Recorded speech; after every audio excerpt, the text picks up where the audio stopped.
I was the first one to be picked up, so they put me in a cell. They locked me in there in this degrading little outfit. Hey, I don't want anybody left. Violating the rules,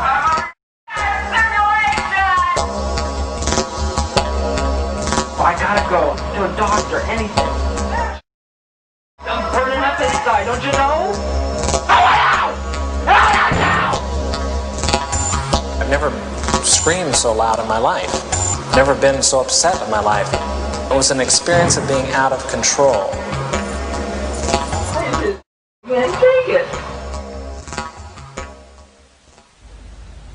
Stanford University, Northern California, one of America's most prestigious academic institutions, and in 1971, the scene of one of the most notorious experiments in the history of psychology. I was interested in what happens if you put good people in an evil place. Does the situation outside of you, the institution, come to control your behavior, or does the things inside of you, your attitudes, your values, your morality, allow you to rise above a negative environment? The negative environment Zimbardo chose to test his ideas was a prison. He would convert the basement of the university's psychology department into a subterranean jail. We put prison doors on each of 3 office cells. In the cells, there was nothing but 3 beds, and there was actually very little room, if anything else, because they were very small. And here we had solitary confinement, which we call the hole. And in the hole was the place where prisoners would be put for punishment. It was a very, very small area. When you closed the door, it was totally dark.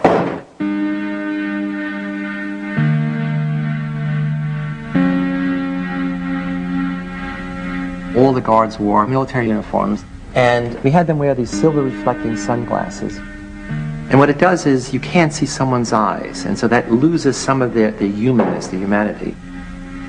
In general, we wanted to create a sense of power. That is, the guards as a category are people who have power over others, in this case, power over the prisoners. A decade earlier, psychologist Stanley Milgram had also looked at how we respond to authority. In order to understand how people were induced to obey unjust regimes and participate in atrocities such as the Holocaust, he set up an experiment. Volunteers were told they were taking part in scientific research to improve memory. Will you open those and tell me which of you is which, please? Teacher. Separated by a screen, the teacher would ask the learner questions in a word game and administer an electric shock when the answer was incorrect. He was told to increase the voltage with each wrong answer. Cloud. Horse. Rock. House. Answer. Wrong. 150 volts. Answer. Horse. Experiment. That's all. Get me out of here. Get me out of here, please. Continue, please. Go right on. I refuse to go on. Let me out. You refuse to go on? The experiment requires you continue, teacher. Please continue. Participants didn't know that the learner was really an actor and the so-called shocks harmless. You're going to get a shock. 180 volts. Oh! I can't stand the pain. Let me out of You here. can't stand it. I'm not going to kill that man, eh? I mean, who's going to take the responsibility if anything happens to that gentleman? I'm responsible for anything that happens here. Continue, please. All right, next one. Slow. Walk, dance, truck, music. 2/3 of volunteers were prepared to administer a potentially fatal electric shock when encouraged to do so by what they perceived as a legitimate authority figure. In this case, a man in a white coat. 375 volts. I think something's happened to that fellow in there. I don't get no answer. He was hollering with less voltage. Can't you check in and see if he's all right, please? Milgram's findings horrified America. They showed that decent American citizens were as capable of committing acts against their conscience as the Germans had been under the Nazis. Like Milgram, Zimbardo was interested in the power of social situations to overwhelm individuals. His experiment would test people's responses to an oppressive regime. Would they accept it or act against it? Zimbardo's experiment was conducted against a backdrop of civil rights activism and protest against the Vietnam War. There was a sense of student power, student dominance, and student rebellion against authority in general. It was from the student body that Zimbardo selected his participants. After passing tests to screen out anyone with a psychological abnormality, they were paid $15 a day. Each was randomly assigned to the role of guard or prisoner.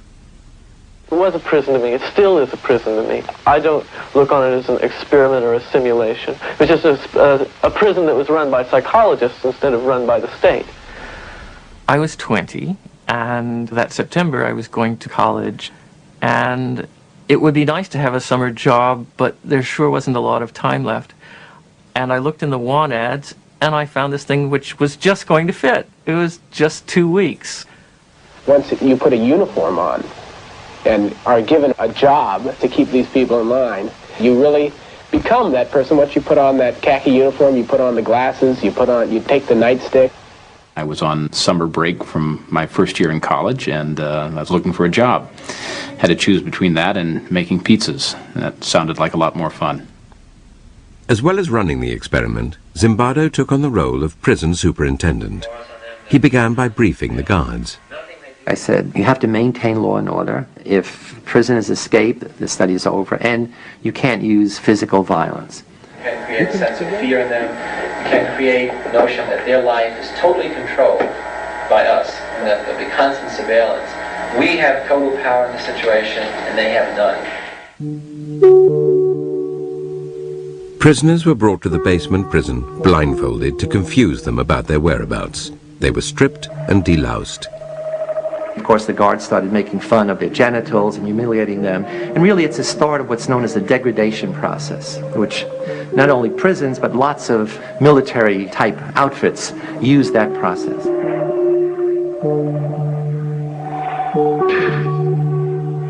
When I first got here, even though I had to strip, when they would call me names, I still didn't feel at all like I was in the prison. I was just looking at it as a job. I recall sort of walking up and down the very short hallway, which was the prison hall, and looking in on the prisoners, and they're basically lounging around on their beds. I felt it was like a day in summer camp. The first day I said, this might be a very long, very boring experiment, because it's conceivable nothing will happen. I arrived independently at the conclusion that this experiment must have been put together to prove a point about prisons being a cruel and inhumane place, and therefore I would do my part, to help those results come about. I was a confrontational and arrogant 18-year-old at the time, and I said somebody ought to stir things up a bit here.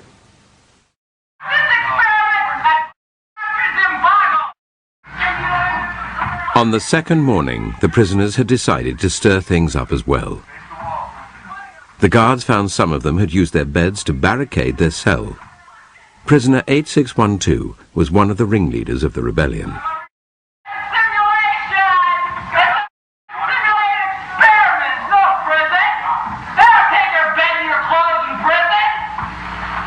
Initially, I was stunned. I didn't expect a rebellion because not much happened. I mean, it wasn't clear what they were rebelling against, but they were rebelling against the status, rebelling against being anonymous, against having to follow orders from these other students. As punishment for the rebellion, prisoner 8612 was put in the hole, and the guards turned on the other prisoners. The guards felt that they now have to up the ante of being tough. The prisoners made the mistake of beginning to use profanity against the guards in a very personalized way. So not against the guards, but, you little punk, you. So, and the guards got furious. Everybody out! Come on, Well, gentlemen, here it is time for count. Prisoners were repeatedly woken in the middle of the night.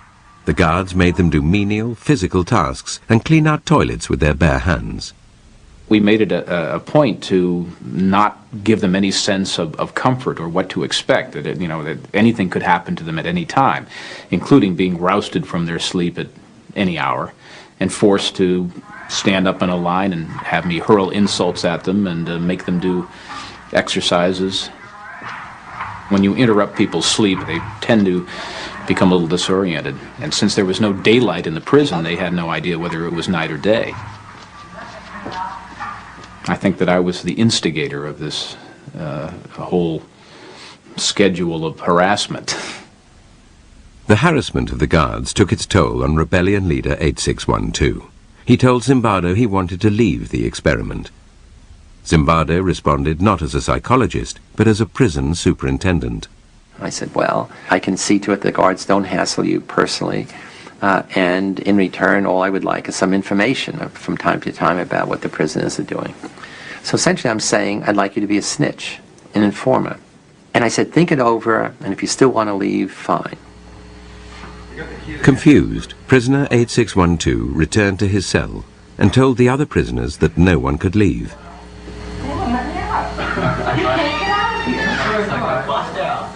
He believed that we wouldn't let him go, although we've never said that.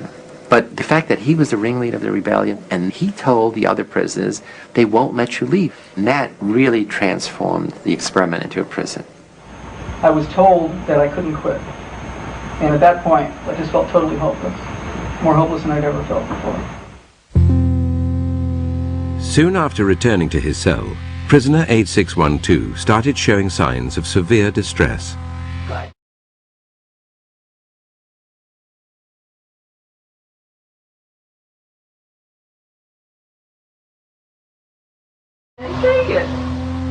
He came up with a plan that if he acted crazy, we would have to release him.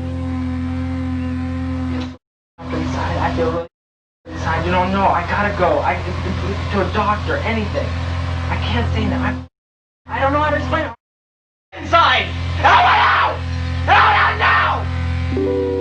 It starts with make-believe, and then he's doing it and cursing and screaming and, whatever that little boundary is that he moved across. Not that he became really crazy, but he became, excessively disturbed. I mean, so much so that we immediately said we have to release him. As an experience, it was unique. I've never screamed so loud in my life. I've never been so upset in my life. And it was an experience of being out of control. The boundary between reality and make-believe was to become blurred even for Zimbardo. A rumor circulated that released prisoner 8612 would return with friends to liberate the remaining prisoners. I quickly convinced myself that, my most important function was, not to allow this prison liberation to occur. And what can I do to keep my prison going, not the experiment going? The prison was dismantled and the prisoners moved to another part of the building. Zimbardo waited in the empty corridor, preparing to tell 8612 and his friends that the study was over, when a colleague appeared and began asking questions about the scientific basis of the research. I'm trying to get rid of him. Then he says, what's the independent variable? I get furious because he doesn't understand that there's a riot about to take place, that this prison is about to erupt. I had totally lost this whole other identity of scientists, researchers, psychologists. The rumored jailbreak never materialized. The guards had dismantled the prison for nothing and had to rebuild it. They took their frustration out on the prisoners. They escalated again the level of control, the level of dominance, the level of humiliating behavior.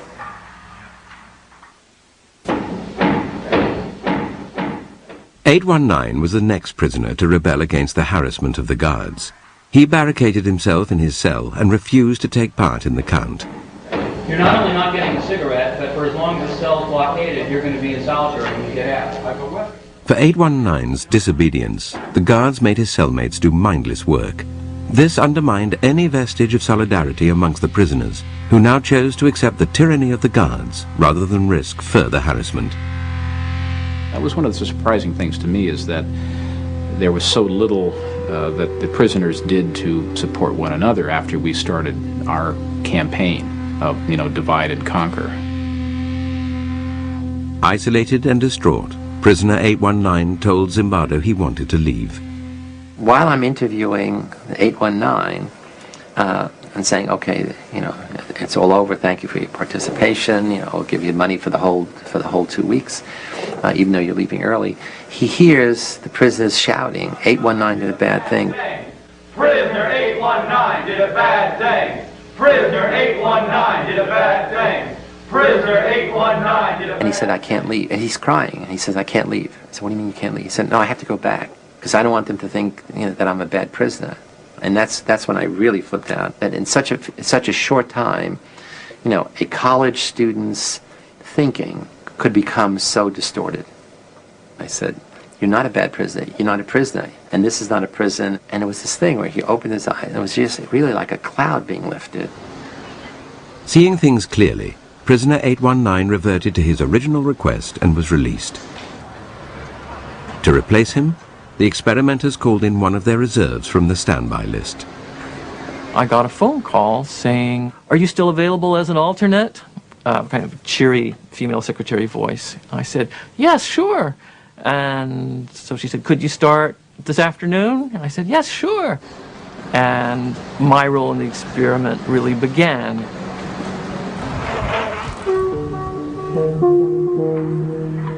I was blindfolded and then stripped and supposedly deloused. He came into a madhouse, full blown. All of us had gradually acclimated to the increasing level of aggression, the increasing powerlessness of the prisoners, the increasing dominance of the guards. And he comes in and says, what's happening here to the other prisoners? And they said, yeah, you better not make trouble. It's really terrible. It's a real prison.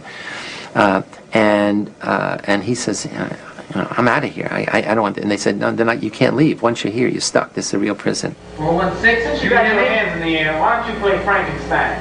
293, you can be the bride of Frankenstein. You stand here. Prisoner 416 was soon subjected to the harassment of Dave Eshelman, nicknamed John Wayne because of his macho attitude.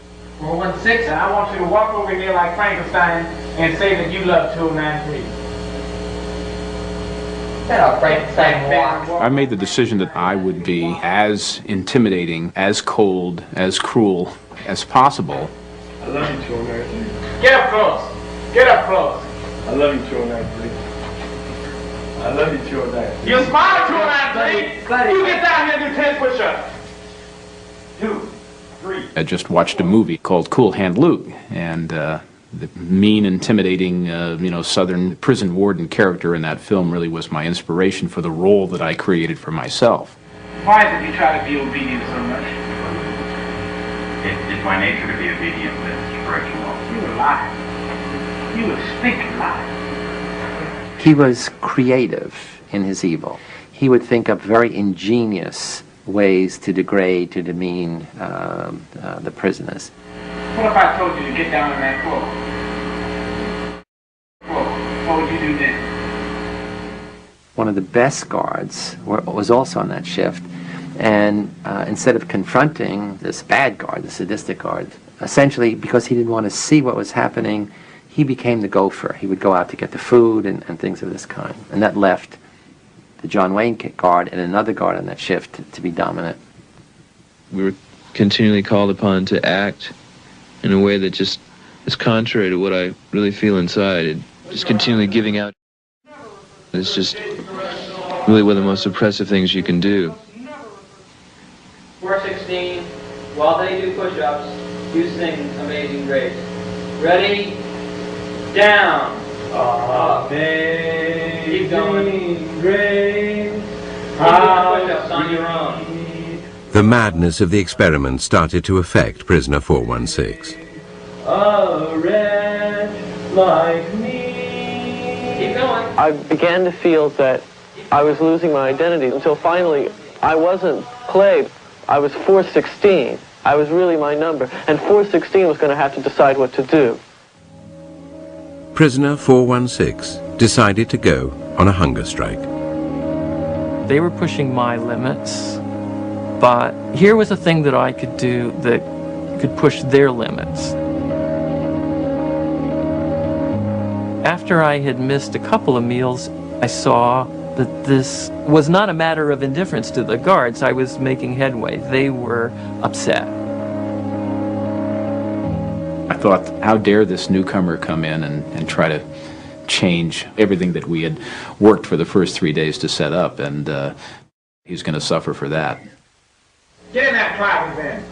Frustrated by his continued defiance, John Wayne threw prisoner 416 into the hole.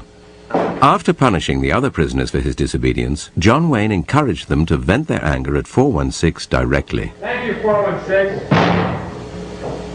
Okay, 209. I'll try that myself. Thank you, 416. We would use our nightsticks to bang on the door, and we would kick the door so hard that, it must have, shaken him very seriously inside, scared the life out of him. He yelled at me and threatened me and actually sort of smashed a sausage into my face to try to get me to open up. But I didn't have any intention of eating until I was out. 416 should have been at some level a hero, because he's willing to oppose the authority of the system. In fact, the prisoners accept the guards' definition of him as a troublemaker. I remember some of them saying, would you eat? We're sick and tired of this. And, that was proof that, there was no solidarity, there was no support between the prisoners. While 416 was still in the hole, John Wayne made a final attempt to break him by giving his fellow prisoners a choice. They could vote to release him by making a small sacrifice. You can give me the blankets and sleep on the bare mattress, or you can keep your blankets and 416 will stay in another day. Now what will it be? I'll keep my blankets. What will it be over here? I'll keep my blankets. How about 5486? I'll give you my blankets, Mr. Correctional Officer. You don't want his blanket. We got 3 in favor of keeping the blanket. We got 3, guess 1. Keep your blankets, 416, you're going to be in there for a while. So just get used to it. The study showed that power corrupts, and how difficult it is for people who are the victims of abuse to stand up and defend themselves. Why doesn't anybody who is being abused by a spouse or something like that just say, stop it? And we realize now that that's not as easy as it sounds. By the end of the 5th day, 4 prisoners had broken down and been released. 416 was on the 2nd day of his hunger strike, and the experiment still had another 9 days to run. At this point, a fellow psychologist visited Zimbardo's basement prison and would witness the brutality of the experiment firsthand. The guards had lined up the prisoners to go to the toilet, had bags over their head, chains on their feet, and were marching by, and I looked up and I saw this circus, this parade, and I said, hey Chris, look at that. I looked up and I just began to feel sick to my stomach. I had this just chilling, sickening feeling of watching this, and I just, I just turned away, and I just let loose in this emotional tirade. I just lost it. I was angry, scared, I was in tears. And I'm furious. I'm saying, you're supposed to, we had a big argument, you're supposed to be a psychologist, this is this interesting dynamic behavior in such a few days, but I'm going through this whole thing, the power of the situation. She says, no, it's that young boys are suffering, and you are responsible. You're letting it happen. I said, of course you're right. The next day, Zimbardo ended the experiment. Studies like his stimulated heated debate about the ethics of using human subjects. Clearly, young men suffered, verbally, physically. Prisoners felt shame in their role, guards felt guilt. So in that sense, it's unethical. That is, nobody has the right, the power, the privilege to do that to other people. In the wake of experiments like Zimbardo's and Milgram's, ethical guidelines changed, introducing greater safeguards to protect participants. In the Stanford experiment, Zimbardo might have spared his volunteers distress had he not taken on a dual role in the study. If I was going to be the prison superintendent, I should have had a colleague who was overseeing the experiment, who was in a position to stop it at any point, or I should have been the principal investigator and get somebody who was going to be the prison superintendent. I realized that was a big mistake, to play both those roles and be shifting back and forth. After the experiment, Zimbardo brought all the participants together to talk about their experiences. John Wayne would now come face to face with the hunger striker he had tormented. I was a little worried. I said, he's really going to come down on me hard now, now that we're on equal footing. It harms me. How did it harm you? How does it harm you? Just to think about it, you mean that people can be like that? Yeah. It let me in on some knowledge that I've never experienced firsthand. Because I know what you can turn into. I know what you're willing to do. When I look back on it now, I behaved appallingly. It was just horrid to look at. I think I tried to explain to him at the time that, what you experienced and what you hated so much was a role that I was playing, that that's not me at all. He was trying to dissociate himself from what he had done. That did make me angry. Everyone was acting out a part and playing a role. Prisoners, guards, staff, everyone was acting out a part. It's when you start contributing to the script, that's you, and thus it's something you should take responsibility for. I didn't see where it was really harmful. It was degrading, and that was part of my particular little experiment to see how I could... Your particular little experiment. Yes, Why don't you tell me about that? I was running little experiments of my own. Tell me about your little experiments. Okay. I'm curious. I wanted to see just what kind of verbal abuse that people can take before they start objecting, before they start flashing back. If I have any regret right now, it's that, I made that decision, because it would have been interesting to see what would have happened had I not decided to force things. It could be that I only accelerated them, that the same things would have happened, but we'll never know. If the extreme nature of Dave Eshelman's behavior tested the prisoners, it also presented the other guards with a choice, to intervene or not. It surprised me that no one said anything to stop me. They just accepted what I said, and no one questioned my authority at all. And it really shocked me. Why didn't people, when I started to abuse people so much, I started to get so profane that, and still people didn't say anything. There were a few guards who hated to see the prisoners suffer. They never did anything which would be demeaning of the prisoners. The interesting thing is, none of the good guards ever intervened in the behavior of the guards who gradually became more and more sadistic over time. We like to think there is this core of human nature that good people can't do bad things, and that good people will dominate over bad situations. In fact, one way to look at the Stanford prison study is that we put good people in an evil place, and we saw who won. Well, the sad message is, in this case, the evil place won over the good people. It did show some very interesting and maybe some unpleasant things about human behavior.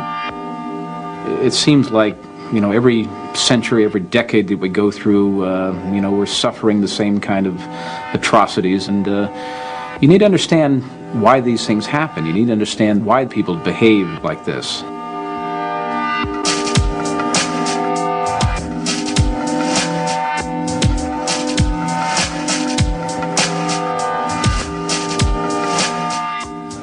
There's a similar experiment starting this Tuesday night on BBC Two. Details coming up next.